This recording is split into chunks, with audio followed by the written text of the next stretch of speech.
We are now live. Let me add the Facebook page.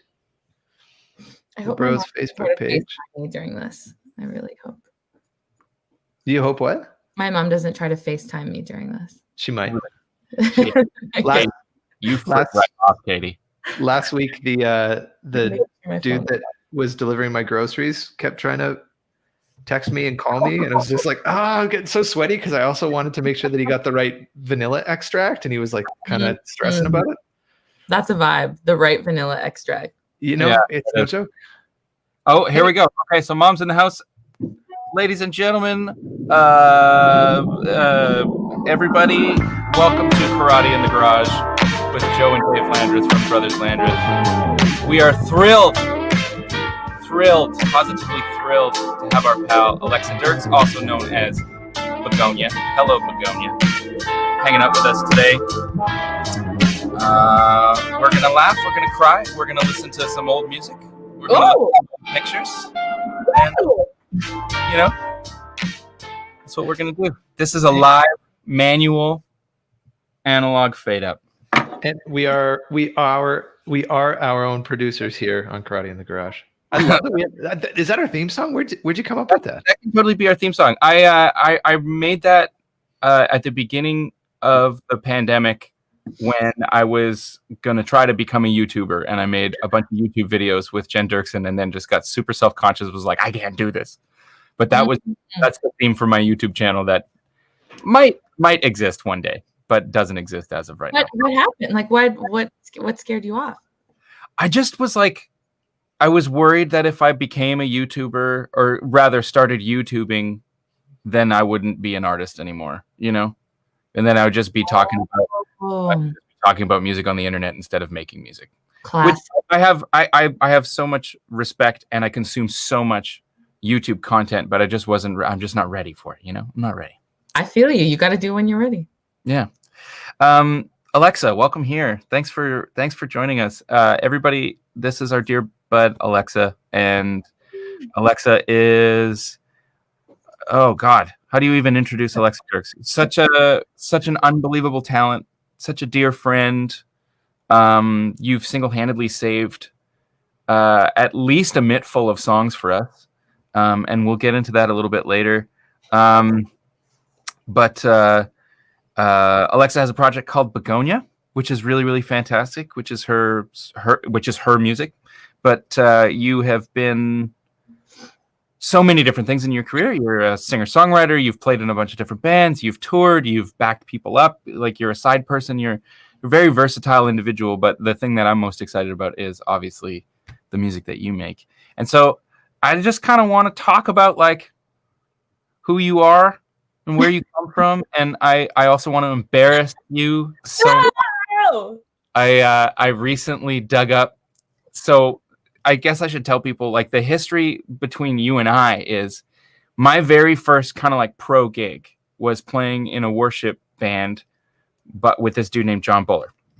And part of his sort of deal was he was always partnering with young musicians and sort of doing like this discipleship program thing. And the band that he had for a really long time, they all turned 18 and started doing their own thing, and John needed a new band. And so originally his band was me, Ryan Voth, and Meg Dolovich.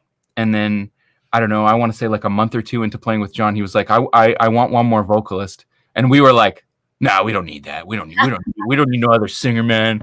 You just want to make us into your old band. Because their old band was like, you know, a band and then Jody. Yeah. And we were like, man, we want to do something new. We want to be a rock trio. John was like, yeah, well, it's my band, so I'm gonna bring in this.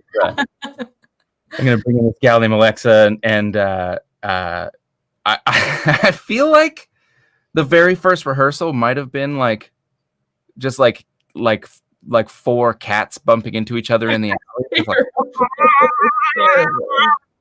you know, but man, you guys were teenagers then. Yeah, like it's like high school era awkwardness. Y'all wanted to hate me. You wanted to hate me so much, and I was like, "What? Love me!" Like I just came in, just being like, "Love me, please." And because I had seen y'all a month prior play at my high school. Y'all played at NBCI. Oh yeah. I was like, whoa, those kids are on stage. I want to be on stage.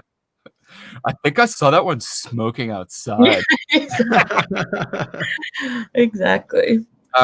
But much to all of our, I don't know, what am I trying to say? We all became really good friends, and we've continued to make music together in many, many, many different iterations, including my very first band, which was called Little Boy Boom, which is I always get so sweaty and embarrassed when I have to say our first band name, but it's like, I don't know, it's just a band name. Do you think the Goo Goo Dolls like got sweaty when they were like, oh yeah, our band's called the Goo Goo Dolls? Goo Goo. I remember in the rehearsal space, I was trying to find a name for the band and just like writing things down on paper and passing them around and being like, just saying words, like seeing what would like, and I remember Meg being like lampshade, like just like we were just saying words and seeing like what stuck. And then we were like, oh, we're all young. What about like a nursery rhyme? Little Boy Blue. No, Little Boy Boom. Little Boy Boom. Boom.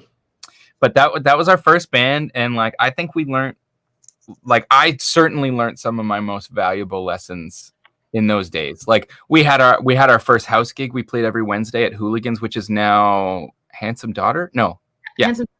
Handsome Daughter. But then it was before that it was the Rosenby. It was all these different things, but it was the standard Eddie's Garage or Joe's Garage, which before Hooligans. Yeah, so we played every Wednesday night. The place, like by the time we finished our residency there, it was packed every Wednesday night. But somehow the bar could only afford to pay the band $250. Yeah, I remember getting like $30 in a handshake, basically. It was Meg and I were talking. They didn't always give you the handshake. It was $37.50. Yes. $37.50 a man. Yeah, I think. What does that add up to? $37.50. It's a weird amount. Or was it 100 something? I'm not like sorry, it was $62.50. I think. Finished high school, and that's about it. Like math is not really my. I apologize. It was $62.50 a man. For because $250. It was bad.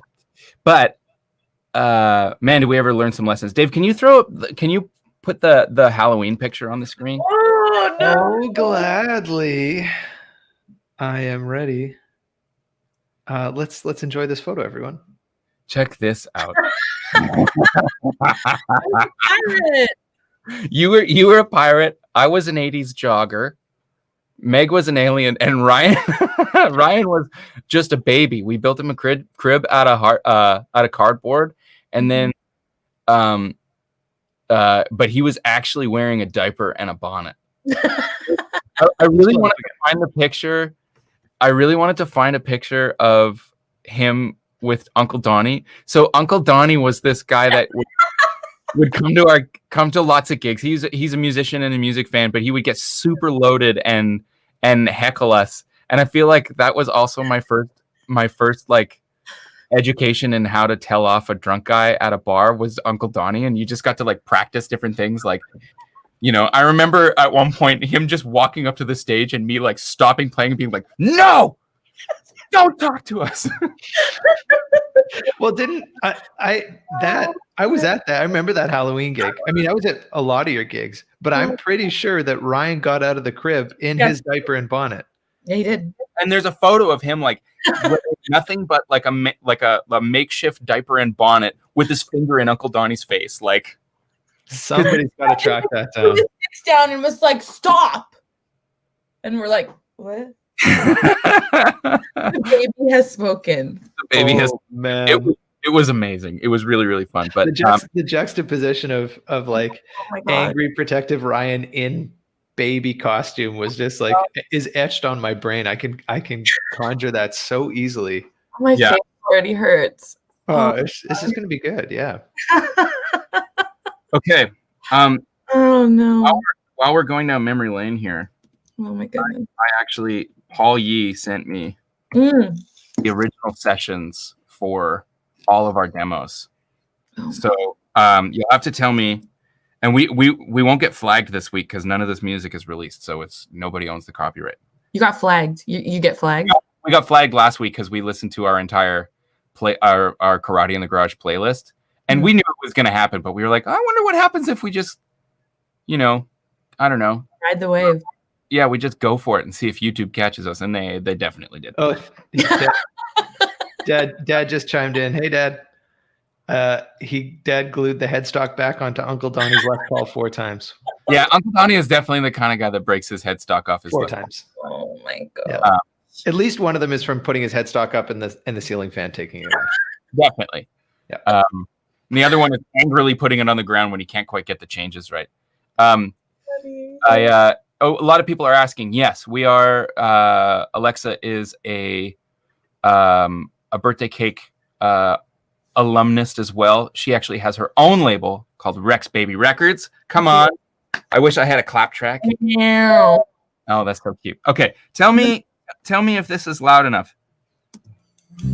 Across the great divide. Listen to your little baby angel voice. Oh my gosh. Across the ocean, it don't Where's the matter vocal? where. I want to turn it up. Sugar in my coffee or salsa. This song was to my recorded in this cup. room like over 10 years ago. Sunday dress I'm wearing.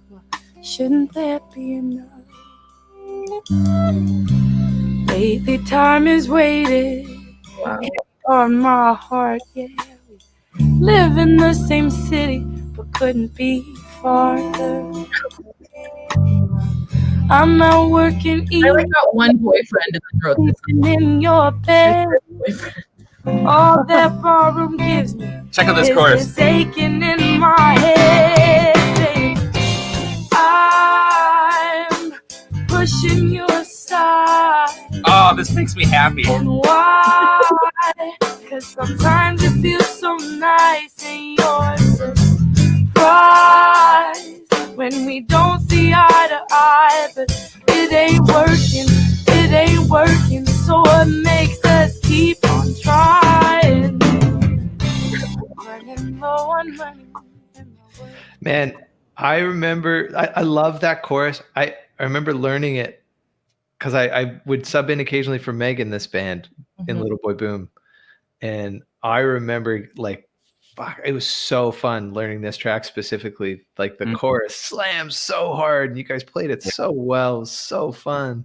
Oh man, we were such little goobers, but it was so, yeah, that was real. And it felt so real. Like it felt like we were like going after something like really tangible, but like upon reflection, I don't know that we really even had like a direction. We were just like, we're writing music, man. We're playing at this bar every Wednesday. And we were like elated when we got that gig. Like we went to McDonald's and like had a burger in the parking lot and we were like, celebration. You guys meant it though. I mean, looking back on it, obviously we all have careers that look very different, but at the time, like I remember like it was legit. There was drama. There was love and love lost. It was like Fleetwood Mac in there. But like you guys were like, you played your asses off every single time, and we like saw each other probably almost every day of the week when we were. How often did you guys rehearse? Like for twice that band? a week, maybe, because we'd have vocal rehearsals and then full band rehearsals, and then we'd be playing Wednesday nights for like 5 hours or however long. Yeah. And then we would probably have like a weekend gig too. So like Friday or Saturday. Oh, and it was like you guys did a mix of covers and originals, but the cover set list was so fun. You guys played a bunch of Erykah Badu songs. Yeah, we did like some Little Feat stuff and some Erykah Badu stuff, some Stevie Wonder stuff. Yeah. Yeah. You did all the blues stuff that I had never heard of until like that one guitar guy that you like memorized all of his licks and now I forget his name. Robert Ford. Yeah. Yeah. We did a bunch. We played The Way That You Treated Me off of the record was called Blue Moon. We did Marry You. Yeah, Talk to Your Daughter we did. We did Marry You, which is a Doyle Bramhall tune. Not a Good Thing. Was that Robin Ford? Not a Good Thing. Yeah. And we sang that in 3-part harmony. Oh yeah. Oh, it was so good. It was Yeah, so good. That was too. a fun one. I like that one. Yeah. Okay. While we're doing this, I want to play another track. Oh, wild. Also, let me know if the levels are all right. Okay.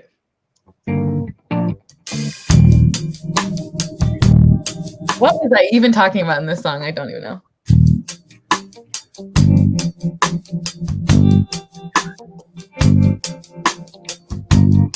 I'm coming down. Who hurt you? Who hurt you? Coming down. I was a literal child. I might need a hand. And I've been walking. But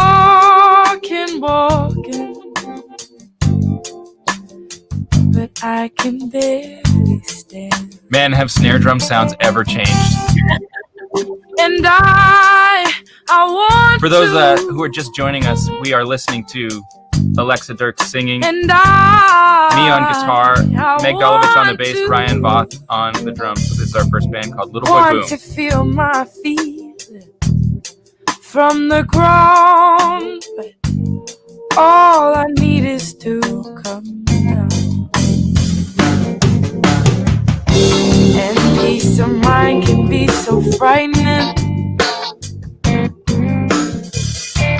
Hits of my body cold like lightning. And I'd rather die than live a life blinded running a stupid silly girl. Oh, I'm coming down. Listen to that restraint. Listen to that space. Yeah. Wow. Man, that's a trip down memory lane. I haven't heard that stuff in probably a decade. Not me either. I was thinking about that song the other day for some reason, but I haven't like listened to it. I haven't heard it. My voice is so baby. It's so You're different. all babies. You're all Yeah, such it's babies. crazy. Like Paul and I were talking, and he was like, "Man, we should just like mix this and release it." I was like, "Yeah, I bet you everybody like there's probably some changes we can make. Well, maybe we could like re-record the rhythm section. Well, maybe we could re-record the guitar. We could just redo everything." I would. Yeah, I mean it's fun. There's a part of me that's just like if this stuff ever sees the light of day, it probably should be these recordings. We probably shouldn't redo them, but there definitely needs to be some background vocals on some of these songs. But yeah, I think that those demos were probably somewhere around 07, 08. Yeah. Is this not? I thought this was out. Did you guys not put this out at all? No, I never. Maybe on MySpace. I feel like It was only ever out On MySpace. Yeah. Probably. Oh, that's I remember burning CDs and selling them or just giving them away at gigs, and they had "Waiting in Vain" on them, the cover, the Bob Marley cover. That was the first song we ever recorded. Wow. Or the first song I ever recorded, like on a studio mic, I think. Maybe I don't know. But and then I had "Waiting in Vain," "Birdsong," and "Simple Life," I think, on it. 3 songs. And I remember like writing on them with a Sharpie, being like, "Little Boy Boom, contact us via this like email. Here's our MySpace." And we just like hand them out to people. Oh man. Moe Landrovich at gmail.com. Wow. Oh wow. Okay. All right. What do we? Okay, so we gave people a little bit of our history. You also played in a band with Ariel Posen in the early days, and Ryan. And who all was in that band? Was it Bradford on bass? It was first at Graham. Yeah, right.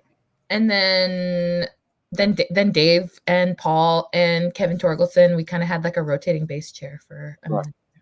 Yeah, I subbed in there a handful of times. That was always a really fun gig too. Yeah, man, that band was called the New Lightweights. Yeah. And that music is out. That exists. I think it all exists on streaming somewhere. The first time we did a session, we recorded our EP with Carlin Lemon, and I remember I had strep throat, but I was just so dumb that I was like, we have this commitment. Like, I just didn't understand that, like, if you're paying for something, you should be in charge of it and like get the best performance from yourself. I just felt so like scared to be dumb or like scared to make the wrong move. So I was like, oh yeah, no, it's just like strep throat, but I can still go in the studio and track vocals. And that whole EP, I'm like, it sounds like there's like a golf ball in my throat and it's out there. Like, because at the time, like for Sinking Feet, like it just sounds like I have like Kleenex shoved up my nose and like a golf ball, but I'm like, I can do it. I don't want to, like, I was a yes woman. Like, I did not want to like make anyone mad, like rock the boat. But then it's like those recordings are out there and I literally have strep throat. So we talked about this a couple weeks back. Joey did the exact same thing with our record.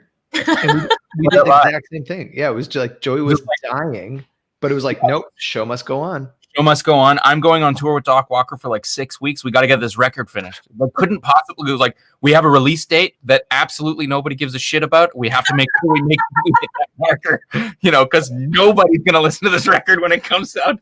Oh. And we had it finished like 5 months before we put it out. But it's like, because I read that somewhere that's what you're supposed to do, and it was like, no, we're keeping the schedule, and like. It's so funny looking back on it. You take yourself so seriously. Oh my gosh. And you think people care about every little thing that you do, where it's like, if you don't set your own boundaries, like why would someone be like, if I'm saying, yeah, let's go, let's do this. Why would someone be like, are you sure? They're just like, oh, cool.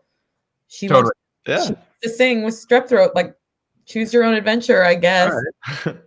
That is very funny. Stu Anderson, who is both our manager and your manager, has texted me the Little Boy Boom is live on Reverb Nation and also on MySpace.com if you want to do that. But I think honestly, we should get together, throw some background vocals on some of that, maybe remix it and release it on Rex Baby. What do you think?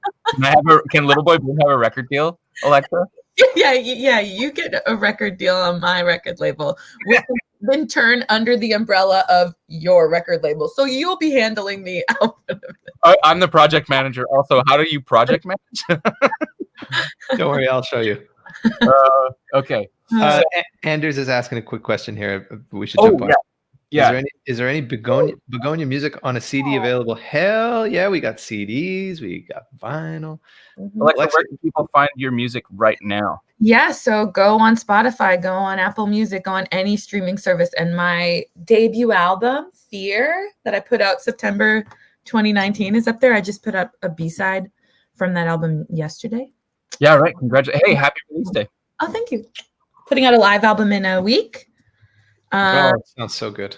From when things were live. Like, you guys have no business. That band has no business, and you have no business sounding that good live.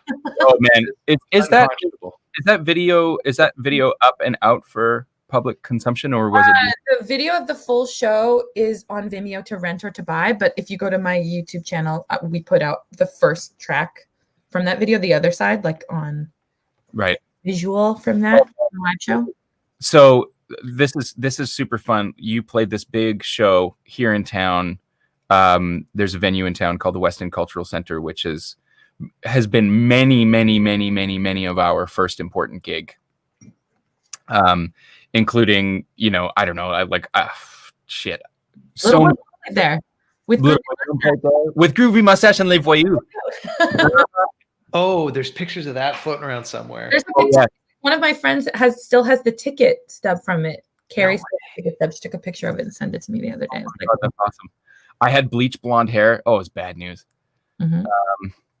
What was I going to say? Oh, but so you played a show there, and how many times did it sell out? How many shows did you have to add? Like, how many was it in a row? It was 5 shows in total, but 2 shows one weekend and then 3 the next weekend. So I had a bit of a break in between, which was good. So Alexa announces that she's playing this big show. Was it like officially a record release? I don't remember. Kind of, yeah. It was like the celebration of the record in town, but it was in February and the record was released in September. So there was a bit of time. Right. So Alexa announces these shows. Did you guys initially just book 2 shows? Was that it? 2, yeah. It kept selling out and you kept having to add shows. Like the the West End, what's the cap there? 250, 260? 380. Oh man, I was so close. So you sold it out 5 times, 380 tickets, just to give a little context for how much love you have. But Alexa is one of the most, like, aside from having this incredible set of pipes and being such a brilliant songwriter, you're also easily the most captivating performer, certainly that I know, but possibly ever. Like you have a way of making people feel, and you always have. Like, and I think back to the Little Boy Boom days, and you know, we would play such eclectic covers and stuff. But when we played songs like Birdsong and even, you know, Coming Down, and watching people react to the way that you told these stories has always been something that I think, I mean, even going back to the John Buller days, that you've always been plugged in to the universe. Like whenever you play, and whenever you make music, I think you touch people in this really beautiful way. And I mean, I remember the feeling like I got a ticket for the last or second last show of that run of 5, and you came out on stage opening up with Other Side, right? Yeah. Mm-hmm.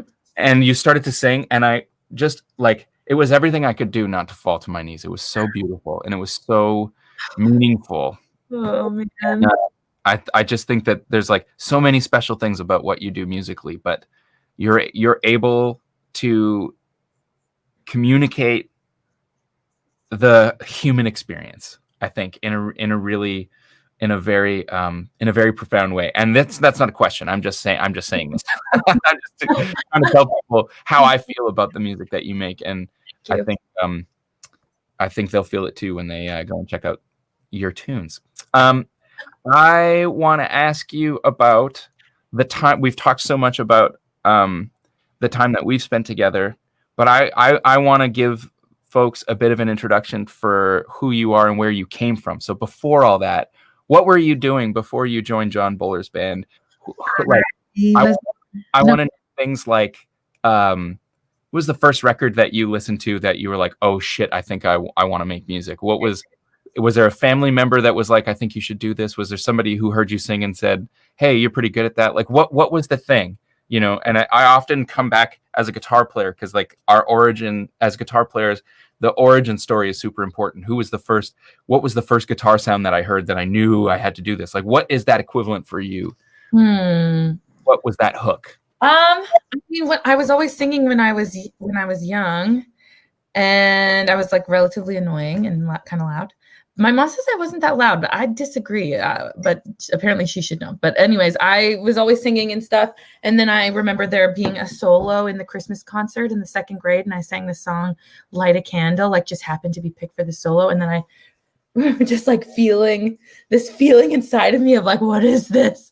And my mom said she was in the back of like the auditorium and was like, what is this? And then that's when I was like, this is my thing. Like, I didn't really feel like I had like a thing. And then that was when it felt like, oh, okay, maybe this is my thing to like put like that I'm excited about, that I wanted to be excited about. And listening to like Beatles records with my dad, it was like a way to bond with him and stuff when I was younger. But the first record that I remember listening to and being like, whoa. Well, I bought a Destiny's Child record when I was little. That was amazing.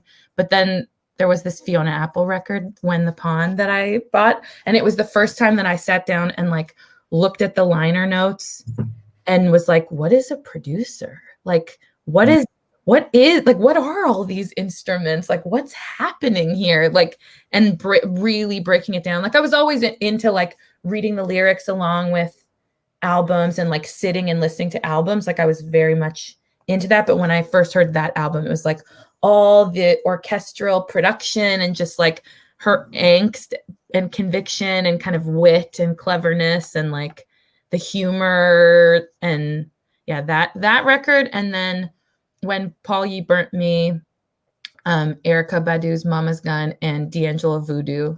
So it was like those three records, I feel like were just like it like kind of blew my mind. Yeah. And I memorized them like as much as I possibly could without knowing it, like just played them so much. Yeah.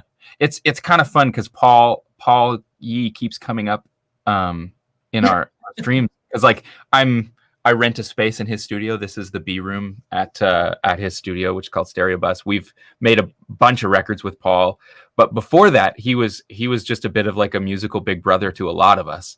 You know, back in the days before iTunes really had any kind of security mechanisms in place, we'd take our iPods to Paul's place, and he would let us rip his entire iTunes library. And you know, it's like things like Richard Bona and like all of this music from all over the place. And I think a lot of us had that experience. But yeah, Voodoo and Mama's Gun. What was that? Like that Richard Bona record also was pretty huge for us. Certainly for me. But yeah, it's funny that Paul just kind of creeps his way into everybody's story. Yeah, he's a bit of a mentor to a lot of us in a way. Cool. So it was like what was that grade 2 concert experience? Was that the catalyst, or was that the beginning of the thing that became like?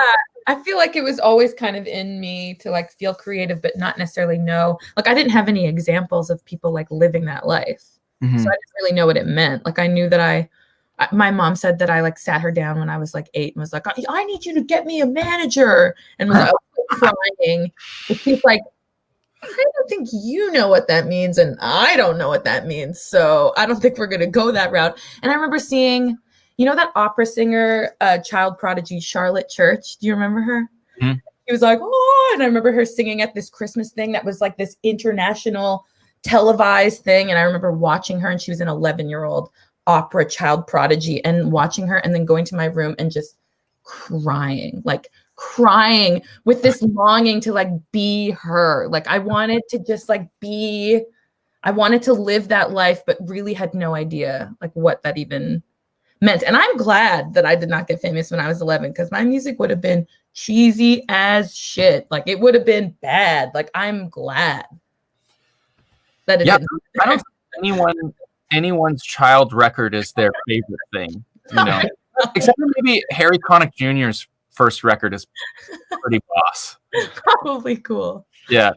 But yeah, like high school, I started just getting more interested in like playing guitar. And then I was on stage in the worship team at school, and my school guidance counselor was like, hey, like I know this guy looking for a vocalist in his band. Literally record songs that you like to sing onto a cassette tape and give it to me, and I'll give it to him. And I said, sounds cool. Recorded these like praise and worship songs onto a cassette tape a cappella. In the eyes of my heart, Lord. Like some contemporary, like modern, like Jesus is the center. I don't know. And then I gave it to him. And then 6 months later, John was like, oh man, sorry, I just found your tape, man. And like, I was in this band. And then I met y'all. And then that's when I stopped playing guitar, because I was like, whoa, I am too old. I was like 16. I am too old, and he's too good, and I need to stop. This is not my lane. It's not my lane. This is not my lane. I'm just a singer, okay? That is awesome. That's very, very fun. What else did I want to ask you about? I wanted to kind of get a bit of a history of also what came before Begonia. So we went from John Buller to Little Boy Boom to where did your sort of trip go from there, and sort of talk about those experiences, because you traveled the world. Yeah, with another band. I did. Did all kinds of cool shit, and I guess just talk about that. So I was still in Little Boy Boom, and then there was a crossroads moment that now we can talk about, but at the time it was very difficult. Very controversial at the time. It was. Divisive. I remember. Boom was like the band of like we came up together. Pardon me. I had so much like loyalty and love, and just like I felt like that was something that I needed to stick by. But then some local musicians that were in a band called Madrigaya, it was like a vocal band, like all women, and they were a bit older than me, and they were like, hey, we're starting this new project, we want you to be a part of it, after Madrigaya disbanded. And I was like, had already looked up to them, and I was like, whoa, this could be the bridge to get me to really start seeing the world and like doing the things that I wanted to do like right away. and I had no patience for. And then with Little Boy Boom, it was like, okay, this is more the long game. And I was 19. Like I was like, I am loyal to these people. And I was at Paul Yee's like kitchen table. And I remember him being like, I love Little Boy Boom, but if you don't accept this offer to go traveling and like see the world with these women, like I think you'd regret it for the rest of your life. And I was like, no. And I just remember crying a lot. Crying so much because it was the biggest deal of my life at that point. Yeah, like to make that decision to like to sit you guys down and tell you guys like it's not that I don't want to be in this band anymore, but like I have this opportunity and like I need to take. And they had this like showcase in California like at the time, and it was just so enticing, like because it was such a mystery. I had no idea what that world was like the touring life like that, and that was something that I was so curious about. And yeah, so then I joined this band, Shit Get In. I made the decision, and it was very difficult. And like I'm getting sweaty actually, even talking about it right now. This is the juiciest goss, everybody. But all is repaired now. But like it was not repaired for like a minute, and I understood. Like there was nothing that I could say. It was like I made a really difficult choice, and I had to just eat that and live with that. And like I disappointed people, and I had to be like. But then I feel it. Yeah. Anyways, that's a whole other conversation. But we're good now. I joined this band, Shake Them In. We traveled all over the world, essentially, like Europe and North America and parts of the world, Mexico. Like we went all over the place for like, that was me for like seven years. That's a long stretch in a band. Like that's a good chunk of time. Mm-hmm. And it was amazing. Like we saw just all that kind of touring that we did. Like we just saw so many different places. It was just such an eye-opening experience, and also just a learning experience, like just hands-on. Like you want to know what the industry's like, here you go. Like welcome here. And I was such a child. Like I had no idea what I was getting myself into, but it was. What year was that? 2007 was when we formed, or our first album came out in 2007. So there was some crossover, I think, when I was still doing stuff with Little Boy Boom and like flying back to do like bar gigs, because I was like, I will not let this dream die to do both. I felt so bad for you at that point too, because you were trying so hard to keep it together. But you were the first one. So like this scene that we were a part of at the time, I was always on the edge of this because this wasn't my band, obviously, but it was all of our favorite band. And if it wasn't your favorite band at that time, it's because you were jealous of Little Boy. But it was all of our favorite bands. And we were all like, and we were all so tight. We all spent so much time. We all hung out together. We partied together. We went to each other's gigs. We went to all the same jam nights. Like it was a vibe. It was a scene. We all took turns wearing Crocs on stage. Not me. Never me. Never me. Okay, then I just took turns wearing Crocs on stage. You were the only one. But Alexa, you were the first one to go. You were the first one to launch and really start working as a musician. It took like, I think I started touring in 2009. So I was a couple of years behind you. Joey, I mean, you guys had toured with John Buller, but I mean like really kind of grown into our roles as like now professional musicians. Yeah. We were all playing around town, but you were the first one to sprout your wings. And wild. And I just remember like in the studio making Shit Gemin's first record, and then looking on Facebook and seeing that Ryan, Meg, and Joey had started their own band called the Dirty Denominators, and I was inconsolable. Like, but it was like, what do you want, bitch? Like, make you choose your choice. Like, and I was just sitting there like, it's like, you guys, they started another band. Like, no one gave a shit. Like, they're like, wow, that, because they saw that I was this young child being like, look what's happening. And like, they cared, like they're empathetic, but it wasn't like anyone was like, you should leave. Like, what do you want? But I was ripped. And then I tried to like, whenever I was back in town, like go to y'all's gigs, and I would just sit there and cry. So I was like, I can't even do this. I remember that time. I remember it so well. And you know, like everybody, I want to publicly clear this up, that the Dirty Denominators was never a shady, because people were like, Yeah. Are you? Did you just name the band like the Leftovers? Alexa Dirks' Leftovers? Like, no, we were literally sitting around at a denominators rehearsal, and we took a break to watch an episode of The Simpsons, and it was the episode where Lisa was cheating or something, or she was being paid to cheat, and somebody was trying to convince her to cheat on a test, and she says, I don't want your dirty denominators. I can do it myself. And that's where that came from. So it was never meant to hurt you. I knew that was true because I had heard that story, and I knew that it was not to hurt me. And I was like, what? Like, honestly, like, what did I expect? Like, what would I like? And so it wasn't this grief out of thinking that y'all were trying to hurt me. It was just this grief of like, I wish I could just be living two lives at once, because I still wanted to be there. Like, I still wanted to be at all those gigs. I still wanted to like be a part. I didn't want to be an exiled like pal that would come back and be like, hey guys, how's life? And you're like, cool, but we're going to do the real friends things over here. Like, for me, it was so much less like career thought as it just was this like this family that I felt like I was no longer a part of, and I had decided, like I had made that choice, and it was just like it killed me inside for a long time. I can only imagine. I mean, and we all felt those things because it all meant the same thing to us. But we had no idea what we were doing.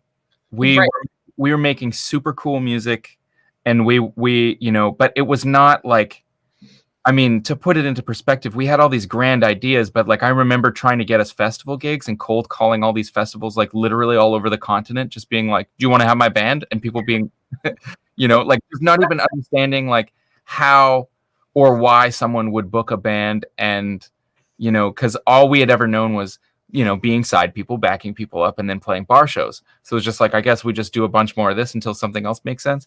So I also want to just publicly say, for the record, you made the right choice. You did the right thing. I'm sad. The right thing in the long run, absolutely. And we still have all this beautiful music that we made together that we can still reminisce. And maybe we should revisit the idea of releasing this music.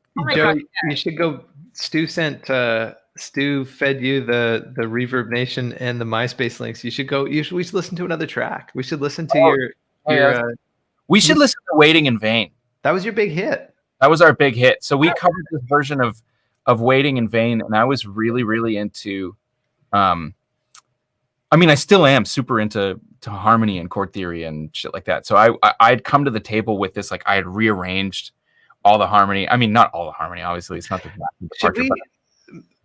I threaten this just because, hey, in the spirit of, sorry to interrupt, Roy, but this is quickly becoming like the little boy boom hour. I can get Meg in here. I can send Meg a link. Oh, do it. Meg, do you want to jump in here and talk about this? I'm going to send you a link. I don't see any of the comments, so. You don't see any of the comments? No. If you look at the comment section, there's a thing that says private chat, and then next to it, just click on comments. Oh, whoa. Okay, are we ready to listen to Waiting in Vain? Oh my gosh. I wear Crocs now, by the way. I just see the comment, my kid has Crocs. I wear them now because now I'm like trying to be cool again. But before they were like, you couldn't wear them, but I wear them now. Anyways, go ahead. Did you send Meg the link? I did. If Meg makes it great, it'll be exciting. I also want to say hey to Stacy Natras Brown, who is popping in here. She is still my vocal guru and has been since I was in high school. So anytime I've had any trouble, I message Stacy. Took a bunch of lessons with her when I moved back to Winnipeg. She's very, very important in my development as a singer. So, hey, Stacy, what is up? Okay, here we go. Oh God. Your push is From the very first time I set my eyes on you, boy. wow. My heart said follow through. Also recorded with Paul. But I know now that I'm way down on the line. But the way to feel is fine. So don't treat restrained, 'cause I know how to do my thing. Don't talk to me as if you think I'm That was such a dumb. famous Ryan Bostrom film for a while. Wanna know when you're gonna come soon. I don't wanna wait in vain for your love.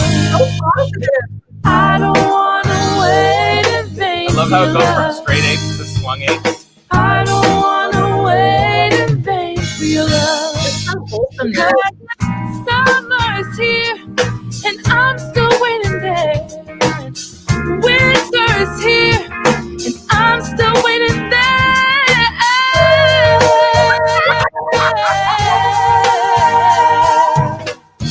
I don't know how a voice works.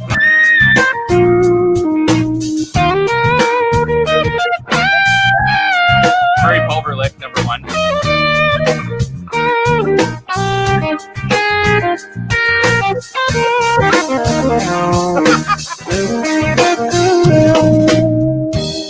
It's been 3 years since I'm knocking on your door, I think we have to listen to the whole thing. and I still can knock. Here it comes. Ooh boy, is it feasible? I wanna know now, for I to knock some. See, in life I know there is lots of grief, but your love is my relief. Tears in my eyes burn, tears in my eyes burn, while I'm waiting for my turn to see. I don't wanna wait in vain for your love. I don't wanna wait in vain for your love.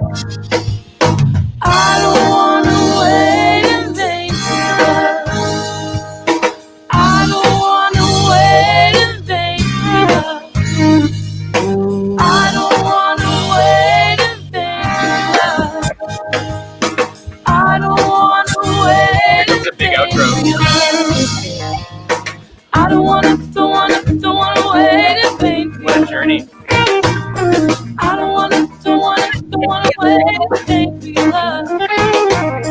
I don't wanna wait in vain for your love.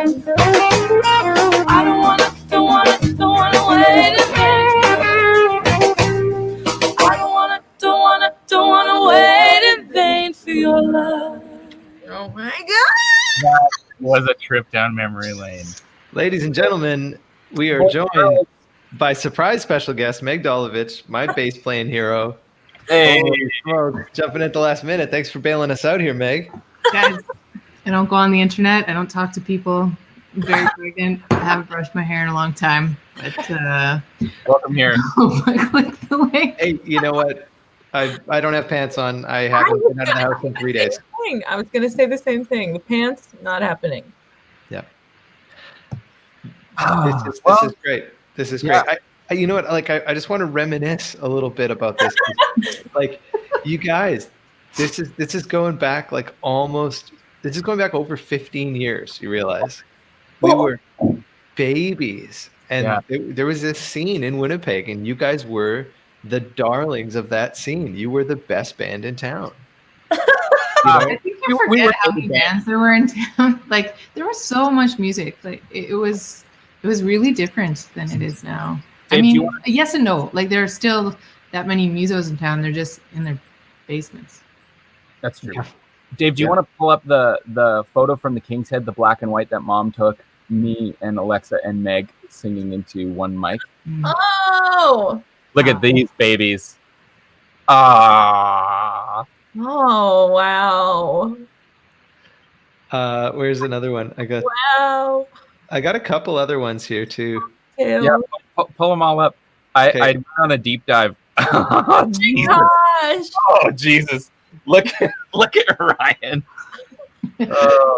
You guys, that was before selfies and duck faces. You guys were that serious. That was your press photo face.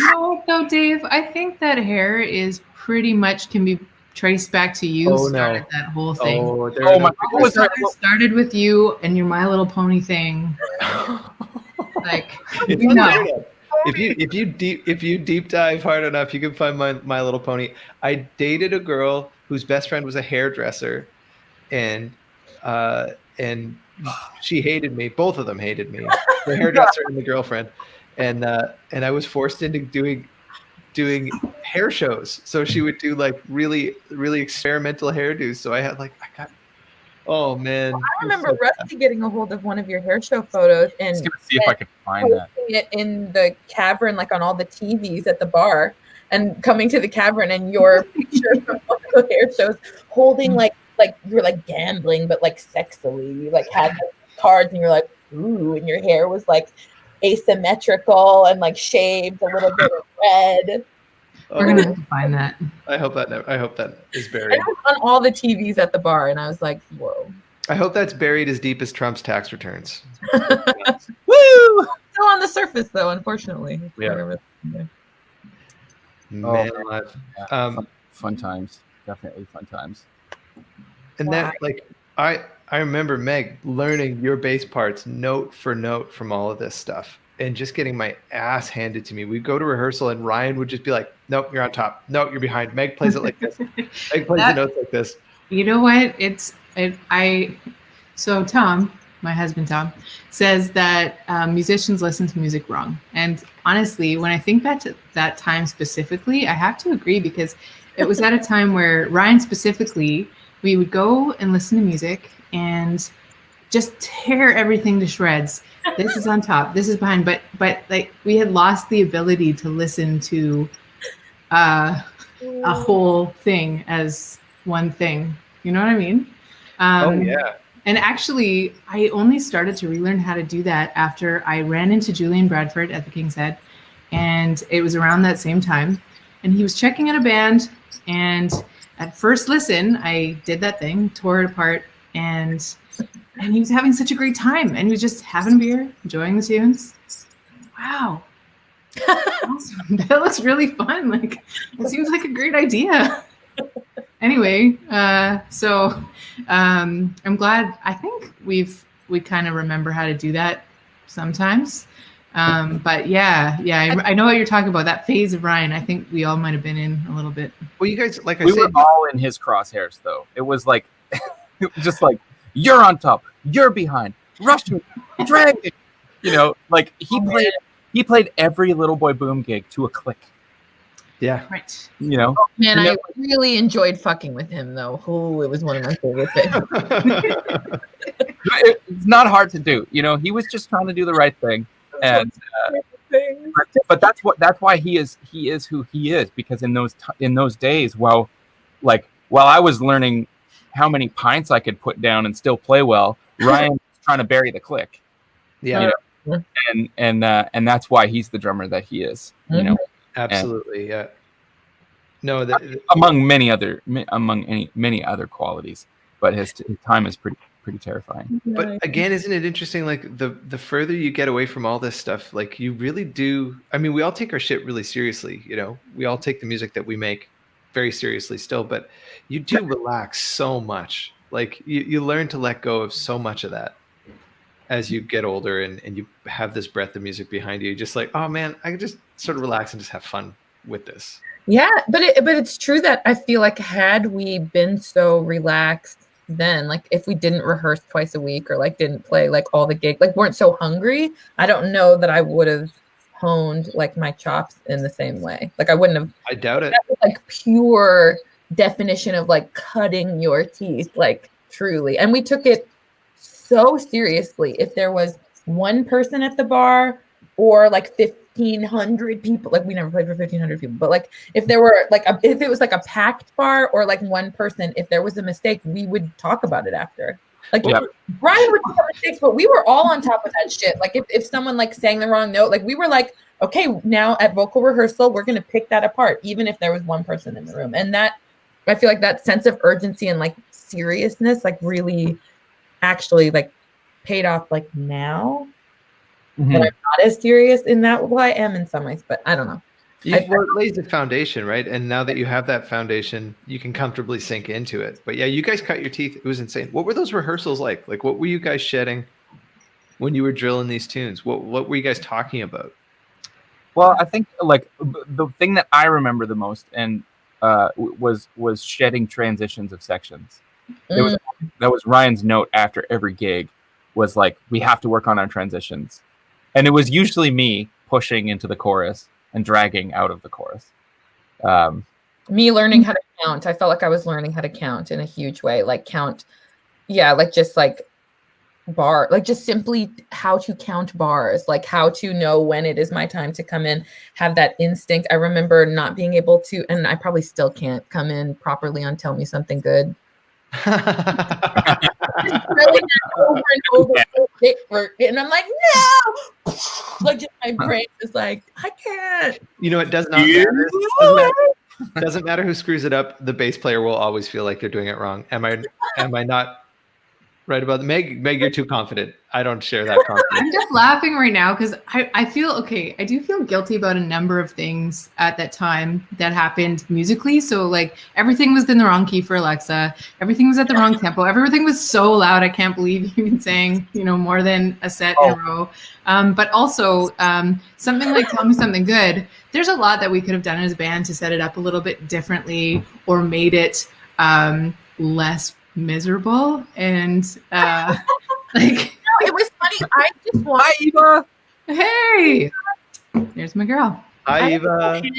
I wanted to hang so bad that I did not feel the same discomfort. Like I felt the discomfort of things being fucking loud and me always being like, but it was like, I have to choose my battles.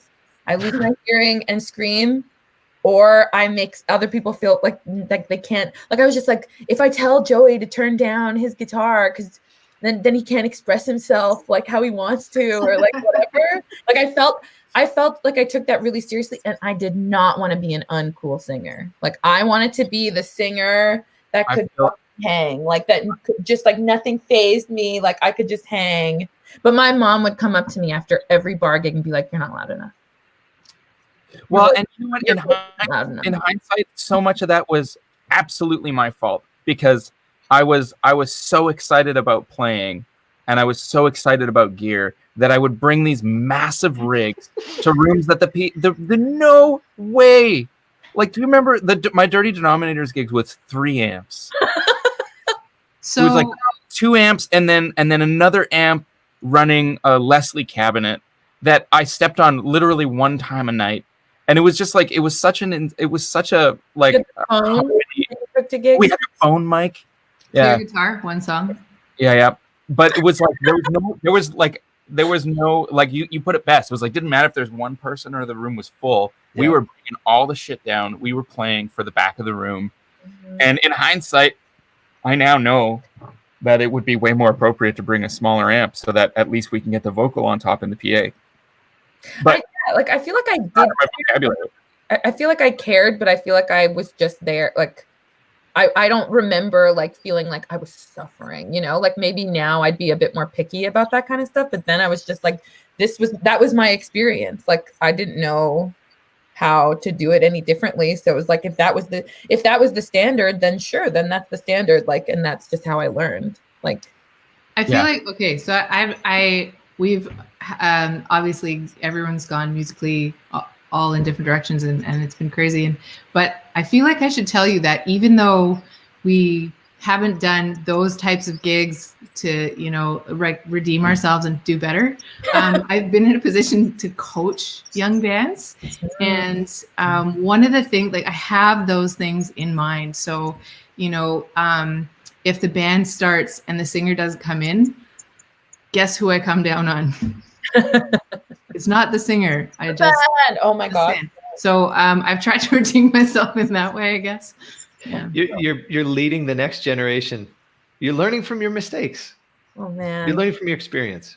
Hey, we got a nice little comment here from Ben Kirkham. Just downloaded some of Begonia tunes on iTunes. Lovely stuff. Really enjoying this. And the bros are off the hook. Kids are already in bed. Nice, Ben. Thanks for the feedback.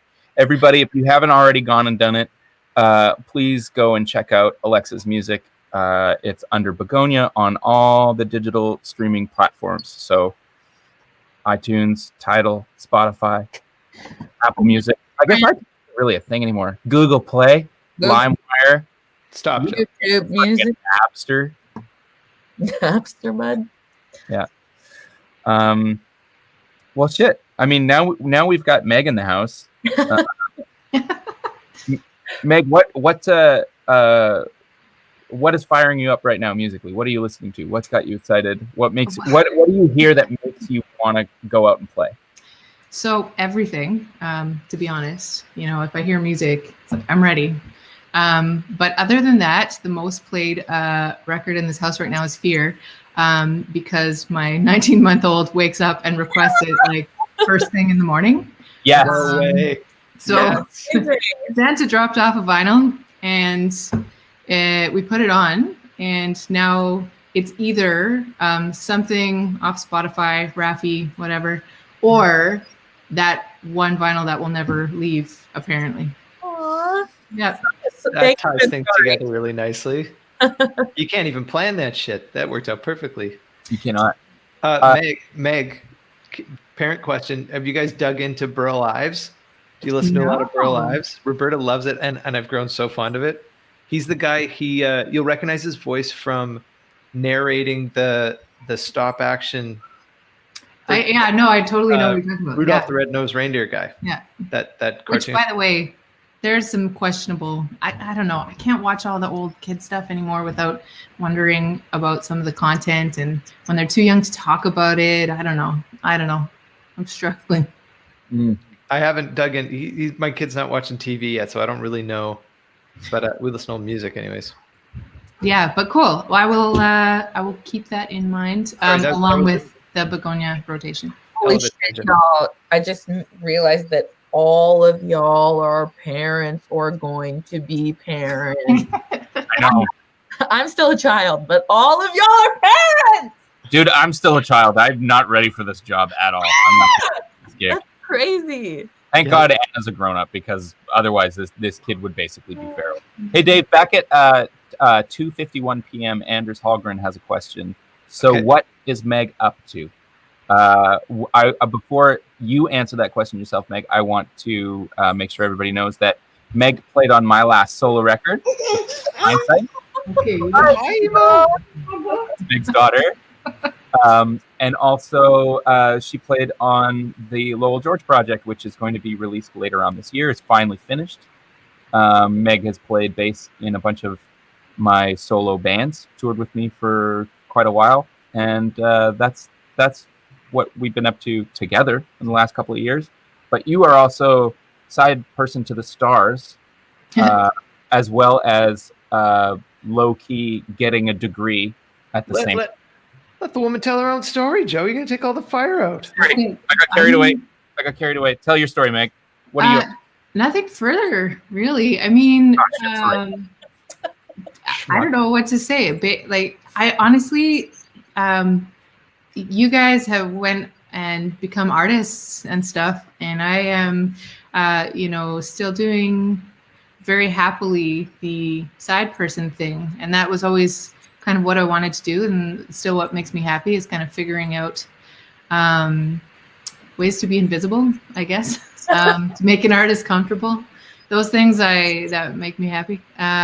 So I kind of forget how crazy the years are and how many songs you can learn in a year until I do my taxes, and then I kind of look at all the artists on the dates and everything, and so and then that's really fun. You think, oh wow, I did stuff this year, which I mean, maybe I won't feel that way when I get the 2020 taxes done, but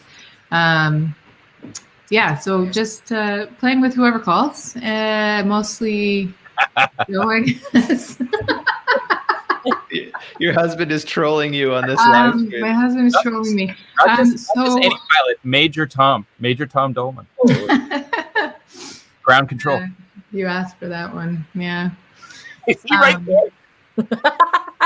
Yeah, they're there. Sorry, I don't know which direction this is, but our pal Chris Malin hit us with $40. Thanks, Chris. Man, that's too kind. Cute. Meg, you've done some playing with Chris, haven't you?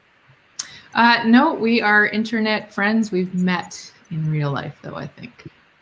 Oh, for some reason I thought you guys Thanks for the coffees, Chris. Appreciate it, brother. Yes. It's just this is so like The feeling that I have sitting here reminiscing about this music just makes my heart so full. And I don't know how to communicate it properly, but like I think back to these days, thinking of where we've all gone and all the adventures that we've been on and all the different gigs that we've had and and I just think back to all of us like sitting around at those bars, listening to music, wishing we were the Kingsmen or Hugo Spank or whoever it was. Like man. Just waiting. I remember going to gigs like with y'all, like if other bands were playing that we kind of knew, and just like trying to make myself like casually available close to the stage just to get called up to sing like one song. Like I like kind of be like, oh, I'm here, but like no big deal. And then like just stand near the stage, just kind of with your eyes like, I'm ready if you want. No, okay, cool. No big deal. No big deal if you call me, but like I'm totally ready. I've been practicing all your songs all week. So. Which then evolved into a place where you had to stand at the back so that you didn't have to spend half the night on stage. Oh man, alive. Yeah, then there was that. Yeah, that quickly turned into that. Paul Yee in the house, bumping in. Yeah. You guys. Oh, so good. Jeffrey Dolovich in the house. Meg's dad. Oh, Lovely The Jeffrey. original, yeah. The original Meg's dad. The original band fan. You know, yeah. I mean, we all of our parents were so supportive of what we did. Like at any gig that any one of us, you were just as likely to see Wally or Darcy or Katie or Ray or Jeff or Lori. Like all our fam were like, we had so much support doing what we did. And so much of that came from our parents getting behind what we did. Yeah. You know? Yeah. That's a big part of why we're here. Yeah. I don't know about you guys, but my dad often talks about a time where he used to come out to hear our band. Every night of the week he'd be at a gig and he's working my job and his job in the day. He was very tired. And at a certain point we had to have the conversation, like, you can't come to all the gigs. You have to pick the good ones. I'll let you know which ones they are. I don't know if you have had those chats with your parents about what to come to, or if they just decided to tell you that, listen, I think you're great and everything, but Katie and Ray. Yeah, no, go ahead, Dave. Go ahead. No, I won't tell your story, please. No, but I mean, like they were like the same, because I remember them coming to all the gigs, like, and your dad too, just the keeners of all time, and then my mom and dad being like, well, we have to come to every one. Like we know you play the same stuff, but like, what if something different happens? Someone comes up and like you sing it a bit differently, and whenever there would be like those like sporadic kind of jams, or like a pal would be there, that's when they would my parents or my dad would have like the satisfied look on his face, like that's why we come every time. That's why we come every time. It's like, you never know what you're gonna miss. You never know what's gonna happen. It's like, yeah, I guess so. It's true. It's true. Man. Oh yeah, fun times. Such fun times. Should we, Joe? Should we open it up to some questions? I mean, we got a lot. Yeah. So we usually do. So this is our quasi-weekly, increasingly more weekly, regularly weekly internet hang. We call it Karate in the Garage, and then we always do a little bit of a Q&A from all the folks that are watching on YouTube and Facebook and what have you. So we're gonna do that. So you guys have any questions out there, hit us up. If you want to know anything, we're an open book. We're mostly an open book. We're mostly open book. Aw, Jeffrey. Never regretted Sleepy Wednesdays. Oh, man. They were hungover Wednesdays for me at that point. Oh, yeah. Yeah, they were foggy Wednesdays. But I was so straight edge back then. It's incredible to think about. Yeah, that's right. That's right. I didn't drink booze. I didn't swear. I didn't do a lot of things that I definitely do now. Yeah, we won't go too far down that road, but hell yeah. Keith wants to know, how cold was the New Year's Eve gig that y'all did for CBC? That would be like the Begonia Bros. Randy Bachman. It was inside. Yeah. But I do remember, because we blasted from that gig. Stu picked us up from the Forks and drove us to our we had a New Year's Eve gig with Hot Bottom. Oh yeah. Oh yeah, we did the Hot and Dirty Dance Party at God, what's that place called? Park Theater. Yeah, and it was so cold. It was so cold. Very cold night. Yeah. So yeah, very cold. Thanks, Keith. Good question. Brock Fair says, what's the Steve Bell connection? Well, there's the Steve Bell connection goes far and wide because Steve has connections to Alexa's family, right? You guys are quite tight with Steve. They all know each other from back in the day. I went to high school with his son, Right, with Jesse. Jesse Bell. Yeah, and John Buller, I believe, who was the guy that connected Meg and Alexa and I and Ryan. He was also kind of a mentee of Steve's, and then I think, what was it, Meg? Like 2007, Steve had us play on some CBC recording session. You, me, and Coco Dugas. Right, which, by the way, I don't know if you remember, but he sat us down and had a conversation with us about taking care of our bodies because for like, tendonitis and all that stuff, doing your stretches and otherwise you'll pay for it. And I remember at the time thinking, okay, yeah, I guess. But fast forward, a few years and, I think you're in an elbow brace and my back's for crooked and we probably should have listened to what he said. 100%, and that's what he was trying to say. I know that nobody wants to hear this, but you got to hear this. Go do yoga at least. And we were like, nah, we're fine. And now my body sucks so bad.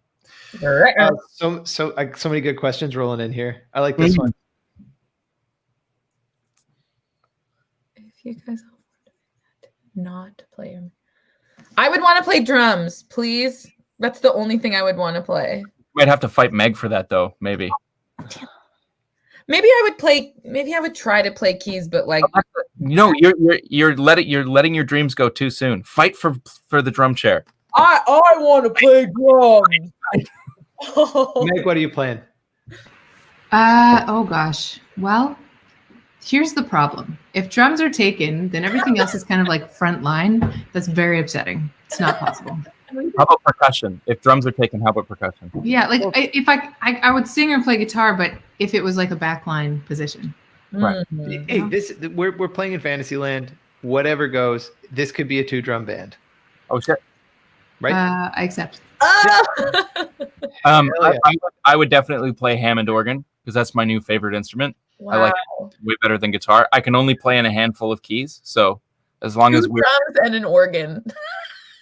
And just to make sure that nobody ever listens to this band, I would play Irish tin whistle. And we would be completely unbookable. Just shred. Like I feel like we would shred it. It'd be like fusion. It'd be like Irish fusion, Irish Celtic fusion music with 2 drums and Hammond organ, and no one would ever hear our music. Mm-hmm. What do we call the band? You like some of our old gigs? Ouch. Actually, let's be honest. Let's like most of the gigs that we played in our lifetime, except for a handful. Yeah. Chris is asking, funny memory for y'all touring together. This is not a touring memory, but I think my favorite memory with Meg and Alexa is definitely watching Ryan scream at Uncle Donnie in a diaper. That goes down as like one of those when I think of the 4 of us together, I just automatically see Ryan like ripped like 17-year-old body before you have to think about what you eat kind of body, and nothing but a diaper going like, oh wow. Yeah, that is so real. Oh, this is fun. My favorite is having that same like Ryan baby band kind of sit us down and have serious chats when we weren't being serious enough. So, earlier on, you were talking about, even if there was no one there, if something went wrong in the set or a transition was weird or something sped up, we would talk about it. But if we didn't talk about it, that would be Ryan's moment to say, okay, well, no one's being an adult about this, so I'm going to sit you guys down and we're going to have a talk, So I have a lot of those memories. Ryan, he's the youngest older brother I've ever had. Oh man, totally. He was terrifying. I was terrified. I love subbing in for your band in those days. I think I probably did it like a handful of times, maybe 3, 4. Oh, you were gone for a stretch, actually, Meg. You were somewhere, and I wound up doing like a bunch of dates, a bunch of Wednesdays. Yeah, I think I went to Australia for 6 months or a few months or something. I don't know if you remember, but I didn't realize how weird our vocal arrangements were until I had to pass on those parts, which were, I would give you some that were kind of down here, and then I gave you some that were up here, and they were really, our arrangements didn't make any sense. I didn't hit a right note once in that band, not one time.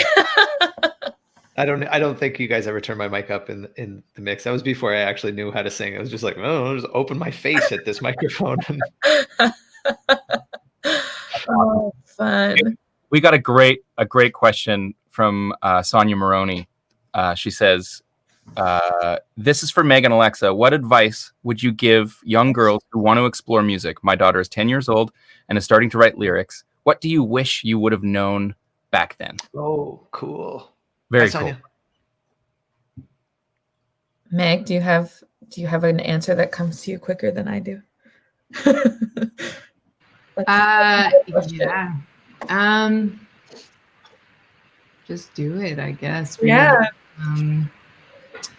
I know I had a lot of ideas about what a musician should be, what a female musician is, and really I could get into some kind of deep thoughts on those things.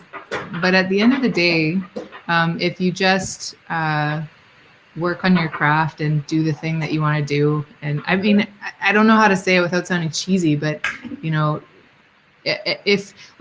if you feel out of place or if something is not quite right, then it's not the thing that you want to be doing anyway. So that's one day at a time. Yeah, I would say the same kind of vibe. Like just like hole yourself up in your bedroom, and if you like writing lyrics, write a million lyrics. Like just keep doing the thing that kind of is the muse.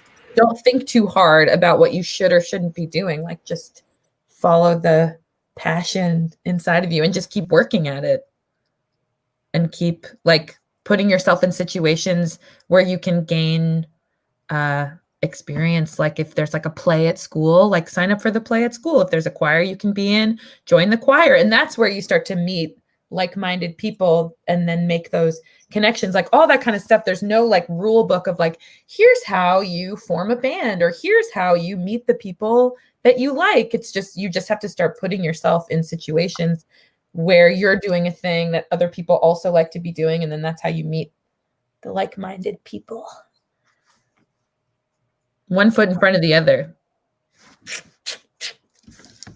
Cool question. Great answers. Super cool. So have you got one, Joe, you want to pick? No, go for it. Go for it. Okay. I do like this one from Carbone. Little Boy Boom hits it big and goes on tour with an unlimited rider. What would you guys put on the backstage food rider? Food. At this point, I feel like we're all like, how boring are we at this point? So boring. So vanilla. Ginger, lemon, local exactly. coffee. Like herbal tea.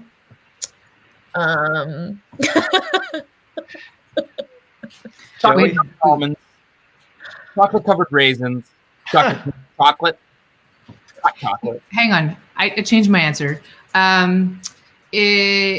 We hit it big. We can have whoever we want in the band. We're gonna have 1 million people in the band. Carbone, you're in the band too. Whatever you want. Flip it on your head. I this is what I want legitimately. I just want Mike Carbone to have an unlimited pantry so he can cook us non-stop Italian cuisine, because that dude, low key, is a super, super good cook. We did it. We did a big Airbnb on one of the tour dates last year in Philly.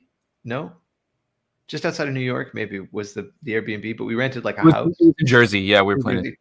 And he went to the local bodega or whatever and just got a whole bunch of random ingredients and made the most excellent pasta. It was so good. And he was just like whipping it up with, and all you ever have at an Airbnb is like salt and pepper and a bunch of no-stick pans. Anyways. Mikey made it work.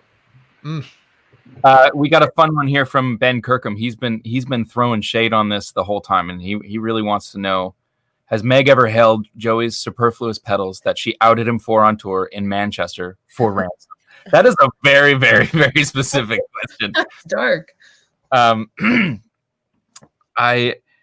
don't remember exactly the story, but one thing that happens on tour for me a lot is I buy, I borrow, I get given lots of pedals. And so whatever I start out with is usually, there's at least a handful of things that get added to the collection. And one particular tour I had 3 or 4 extra fuzz pedals just kicking around. And Meg very graciously assumed the job of guitar tech because I was doing merch. And so I think at some point you had just kind of gotten a little frustrated with all the extra shit just kicking around. Where's the box for this? And, all that stuff. And so I think during a show, you said something about like, what pedal are you going to use? And I said, don't you fuzz shame me. And it just became a thing that Meg fuzz shames me. So there you go. I have a question for you For me? that you have yet to answer. I've asked you off camera, but I'm asking you on camera. Put you on the spot. Uh-oh. Joey, where do you keep all of your pedal boxes? It's the behind this door here, that door. There's another door that is the old tape machine room for back when people recorded the tape. And there's a lot of boxes back there. There's a lot of skeletons in that closet. Oh, it's not good. I think you asked me where I kept all my pedal boxes in the text, and I said, I don't want to talk about it. You just did. I just did. But if anybody needs kindling for their fire, I have more cardboard than I know what to do with. I love that. Yeah. But then you would have to commit to keeping those very pedals. Well, I keep everything. I don't get rid of anything. The only thing that happens is I lend things to people and then forget.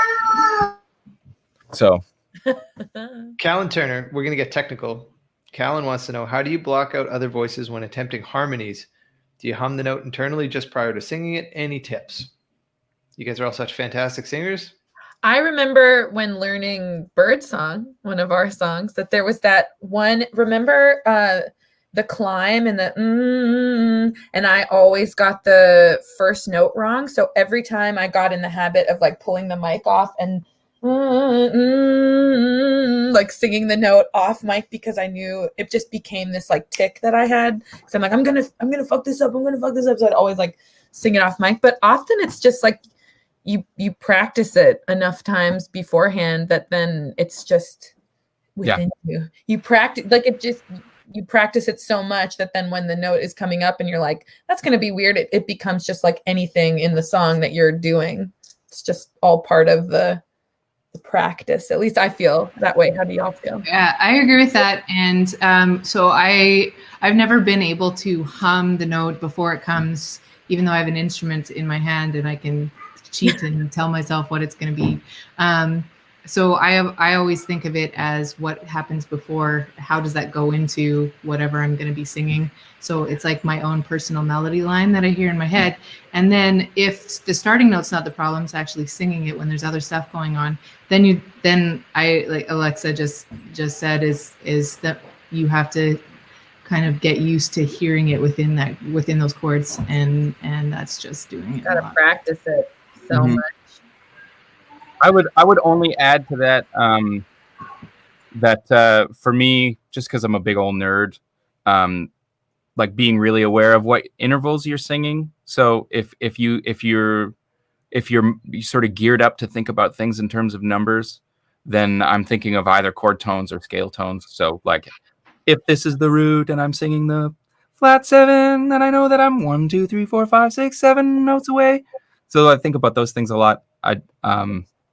And that as a skill is just developed from lots and lots and lots and lots and lots of thinking about that and trying to figure out, like, I like that interval. What is it? How far away are these notes from each other? And pick them out. But then another thing that I think is really important, if you aren't super good at pulling pitches out of thin air, also having a good idea of what function you're singing in the chord. So if you're singing the root, the third, or the fifth, and so that you can know, and I used to give this advice to band members, is we're supposed to be singing a major chord, and if you hear this chord, that's your note that's out. So whenever we would have, like, if you're singing a fifth and all of a sudden the chord turns into an augmented chord, that's you. Or if it goes from a major chord to a minor chord, that's you. Things like that, and having little if your mind works that way, or you like to think about things that way, just having that awareness. But again, to add to what Megan and Alexa said, just knowing your part super, super well.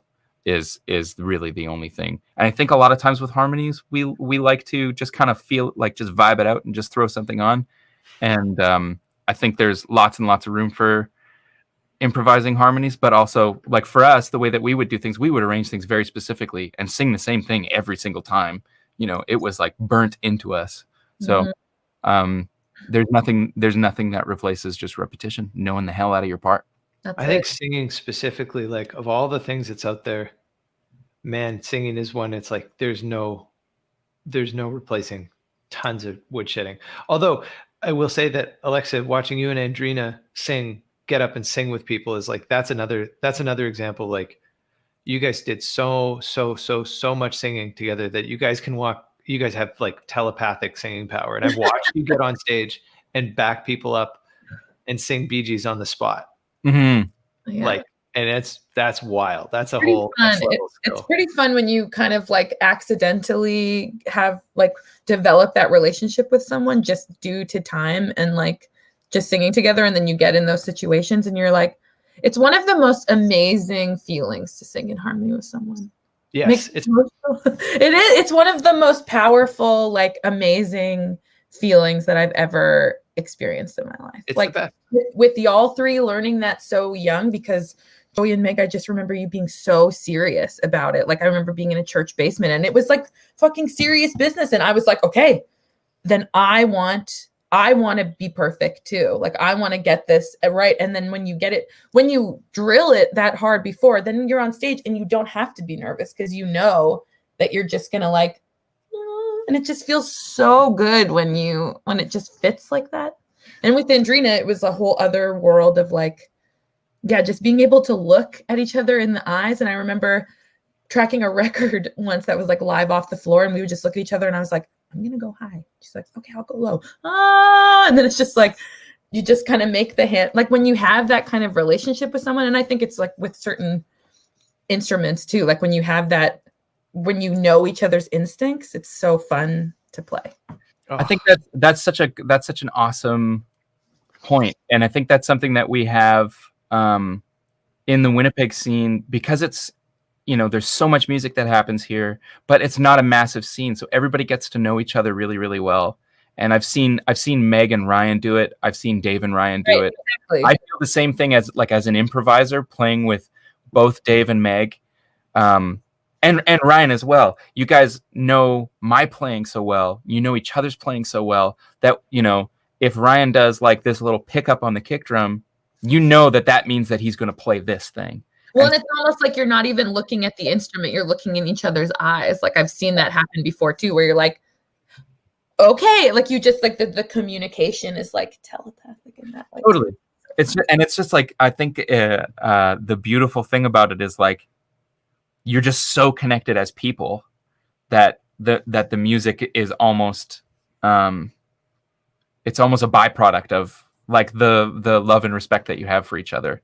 And it's really, really, really cool. And I don't know, I feel like, I just get all weepy thinking of it. And realistically, it's a beautiful thing to share. It's such a beautiful thing to share. You could fill up so many computer screens with the other people that were part of the scene that aren't here right now, that we grew together and played, and we all play differently together. And like there's the Les Voyous, that was a whole scene, and you guys played all this music together, and then oh man, it's just like, but it comes back to that, right? The way that we kind of came up, like collaboration was so key. Like being in bands was the thing. And now being like a solo artist, like I still feel like I have that itch to scratch, like where like collaboration feels like it's a part of my artistry, even as like a solo artist, if that makes sense. Like it's something that is so necessary. And it was, that foundation was built with y'all because everyone just kind of like was like, as much as we had like a solid kind of foundation between us, like you were saying, there was all these other people that we were constantly working with in a similar rotation. And then you just kind of were like comfortable just like speaking other people's languages too, like kind of getting in and out of that. Yeah. Just kind of fun. Oh. This is kind of fun, guys. Phil Kendrick, you'll remember, was the bartender at Hooligans in those days. Oh. Phil commented back at 3:22 p.m. My favorite cover band at work Sundays back in 2007. That would have been the denominators, I think, on Sundays. Yeah. Love you guys. I think Ryan was only 17. So that's actually such a fun memory. Was Ryan's 18th birthday. We threw him an 18th birthday party at Hooligans, and at the end of the night, Kev, who is the bar owner manager, pulled me aside and was like, "So, it's Ryan's 18th birthday." And I was like, "Yeah." And he was like, "Yeah, so I didn't know he wasn't 18. You guys have been playing here for 2 years."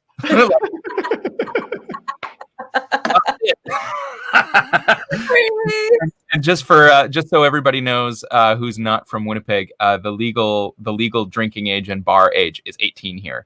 So you have to be 18 in order to be allowed to go to the bar without an accompanied adult. Amazing. Yeah. You know, guys, I have to pee so bad. I just have to, and I want to hang out with my kid. I can hear him laughing in the other room. All right. And I don't want to end this. I want to sit here and reminisce and go down memory lane forever. But I think we should probably wrap it up. But I kind of want to end it. Can we listen to one more tune? Can we listen to Birdsong? Oh man, I will straight up cry. Oh, hold on. Before we do that, here's Paul capping it off. Paul says, "I got fleas from the couch at Hooligans listening to Little Boy Boom." That was fun. That actually reminds me of that time that Dad came to Hooligans, and he on his way out of his house to the car, he got chased and attacked by a skunk, and he thought that he had made it out unscathed, and then showed up the bar and stunk on the entire bar. Like skunk walked in the front door, was like, "Oh shit, I gotta go." And then like called me later, was like, "Hey man, sorry I missed your gig. Got sprayed by a skunk." Oh no. All right. Well, yeah, I'm actually crying. That is so funny. That was so funny. Sorry, I missed your gig. I got sprayed by a skunk. Jesus. My face does hurt, like legitimately. Oh, so good. Oh, this has been so fun. This has been so fun. You guys, I love that this just happened. This was supposed to be us chatting with Begonia, but this is going down memory lane, and that's so fun. It makes my heart feel so full. This has just been beautiful. I also want to take a minute to acknowledge that I think this is maybe Meg's first public appearance, like in a capacity like this, because you don't want that life. but you broke the rules for us, and we're very grateful. Oh yeah, I'm so glad you showed up, Meg. Thanks for coming.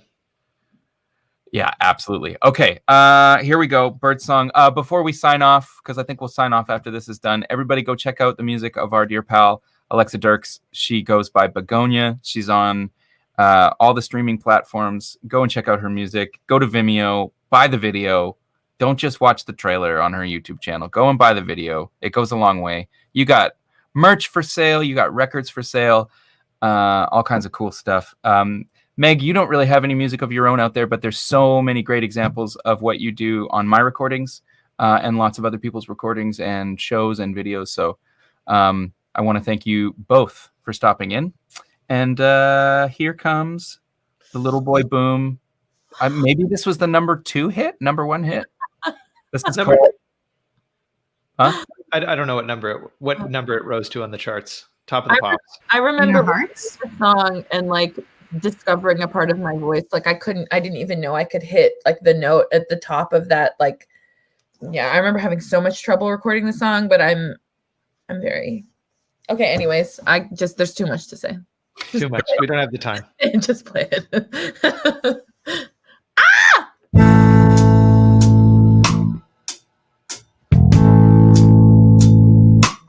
Kev, thanks, bud.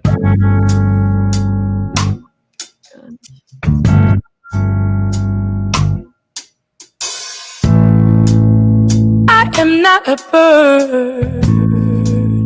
Calm down.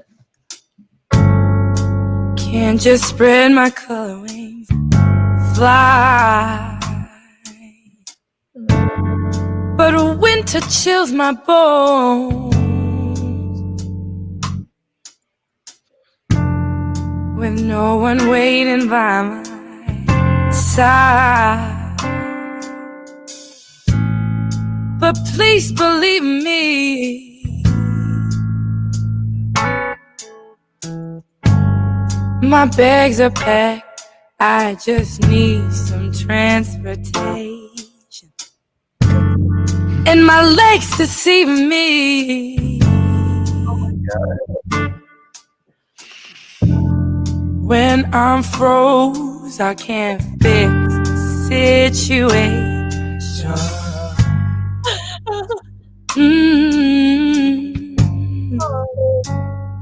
Really, For a moment.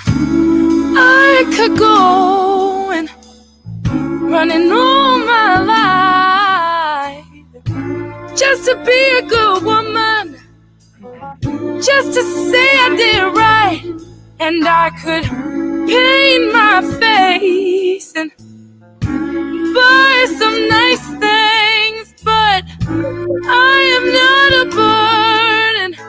I've got no way.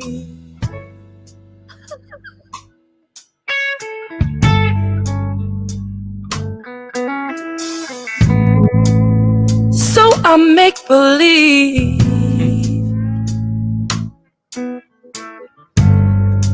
I'm so far away that I could paint a picture. Leave this dirty scene. This track was mixed by Paul Yee, just so everybody knows. And I'd have all the love that I could ever wish for. I love that chord. Oh, 13 sharp 11. oh, and I could go and running all my life just to be a good woman, just to say I did right, and I could paint my face and buy some nice things, but I am not a burden. I've got Oh shit, no bass solo. Oh, I forgot. Meg never takes bass solos.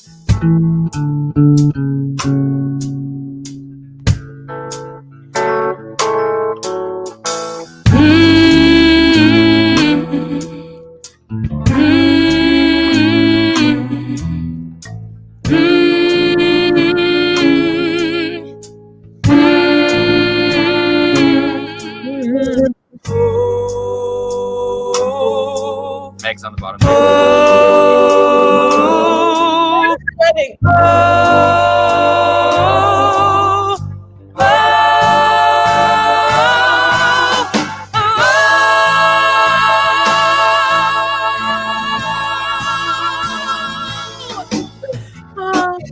I could go and running all my life just to be a good woman, just to say I did right, and I could paint my face and buy some nice things, but I am not a burden.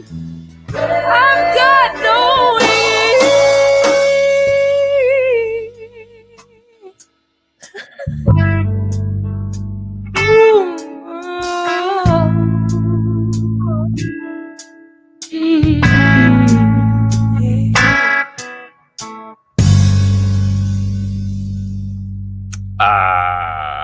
Wow. Well, dang, that was Oh, wow.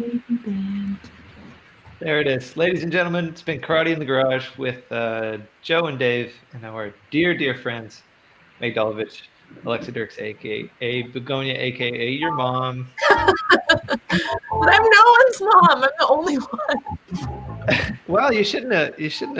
You're kind of fronting in your description there. Ladies and gentlemen, catch us every week until we get tired of doing this and do something else. But we're hanging out on the internet, talking about music, talking about whatever. Yeah.